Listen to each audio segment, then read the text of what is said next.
ఇవాళ తెలంగాణ మంత్రివర్గ ఉపసంఘం భేటీ కానుంది. ప్రజాపాలనలో తీసుకున్న అభయహస్తం దరఖాస్తులపై ఉపసంఘం చర్చించనుంది.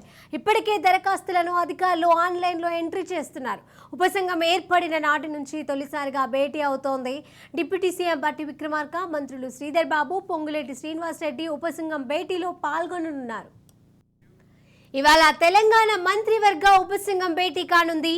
ప్రజా పాలనలో తీసుకున్న అభయహస్తం దరఖాస్తులపై ఉపసంఘం చర్చించనుంది. ఇప్పటికే దరఖాస్తులను అధికారులు ఆన్లైన్ ఎంట్రీ చేయిస్తున్నారు. ఉపసంఘం ఏర్పడిన నాటి నుంచి తొలిసారిగా భేటీ అవుతోంది. ఇక డిప్యూటీ సీఎం బట్టి విక్రమార్క, మంత్రులు శ్రీధర్ బాబు, పొంగులేటి శ్రీనివాసరెడ్డి ఉపసంఘం భేటీలో పాల్గొననున్నారు. ఇవాళ తెలంగాణ మంత్రివర్గ ఉపసంఘం భేటీ కానుంది. ప్రజా పాలనలో తీసుకున్న అభయహస్తం దరఖాస్తులపై ఉపసంఘం చర్చించనుంది. ఇప్పటికే దరఖాస్తులను అధికారులు ఆన్లైన్లో ఎంట్రీ చేయిస్తున్నారు. ఉపసంఘం ఏర్పడిన నాటి నుంచి తొలిసారిగా భేటీ అవుతుంది. ఇక ఇదే అంశానికి సంబంధించి మరిన్ని అప్డేట్స్ మా ప్రతినిధి విక్రాంత్ అందజేస్తారు. విక్రాంత్,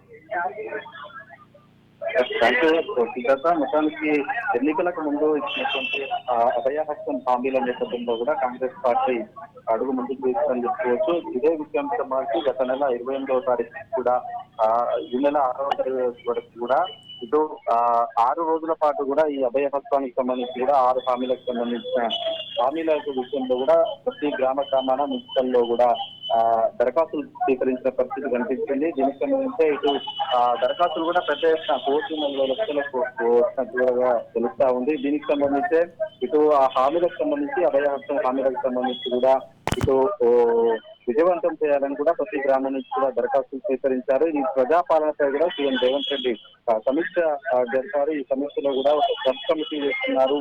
ఉప ముఖ్యమంత్రి బట్టి విక్రమార్క అధ్యక్షతన అతను చైర్మన్ గా ఉండబోతున్నారు.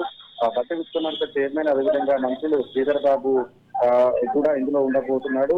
దీనికి సంబంధించే మరికాసేపట్లో కూడా ఇటు మధ్యాహ్నం సబ్ కమిటీ కూడా ఉండబోతోంది. ఈ సబ్ కమిటీలో కూడా ఈ వచ్చినటువంటి దరఖాస్తుల విషయంలో కూడా ఈ 1,00,000కి పైగా వచ్చినటువంటి దరఖాస్తులను ఏ విధంగా స్క్రూటినీ చేయాలనే అంశం పైన కూడా పెద్ద ఎత్తున చర్చ జరిగే అవకాశం కనిపిస్తా ఉంది. పెద్ద ఎత్తున 1,40 లక్షల మంది దాదాపు ఈ అభయహస్తంకు సంబంధించి దరఖాస్తు చేసిన పరిస్థితుల్లో కూడా రేషన్ కార్డు సమస్యలు కావచ్చు, పెన్షన్లు కావచ్చు, గృహలక్ష్మి కావచ్చు, ఇళ్లకు సంబంధించి 200 యూనిట్ల ఉచిత విద్యుత్కి సంబంధించి కావచ్చు, వీటన్నిటిపైన కూడా ఒక స్పష్టమైన హామీ వచ్చే అవకాశం కనిపిస్తా ఉంది. ఈ రోజు ఈ సబ్ కమిటీ మొదటిసారిగా కూడా ఈ సబ్ కమిటీ ఇటు సచివాలయంలో భేటీ కాబోతా ఉంది. దానికి సంబంధించిన విధి విధానాలు ఏ విధంగా ఉండాలనే దానిపైననే ప్రధానంగా చర్చించే అవకాశం కనిపిస్తుంది. కేవలం ఇప్పటికే తెల్ల రేషన్ కార్డు ఉన్న వారికే ఈ అభయహస్తం అనేది పెద్ద ఎత్తున ప్రచారం జరుగుతున్న నేపథ్యంలో ఓన్లీ వైట్ రేషన్ కార్డు ఉన్న వాళ్ళకే ఈ అభయహస్తం హామీలు నెరవేరుస్తున్నా, లేకపోతే హామీలకు సంబంధించి పథకాలకు సంబంధించి కూడా ఏ పథకానికి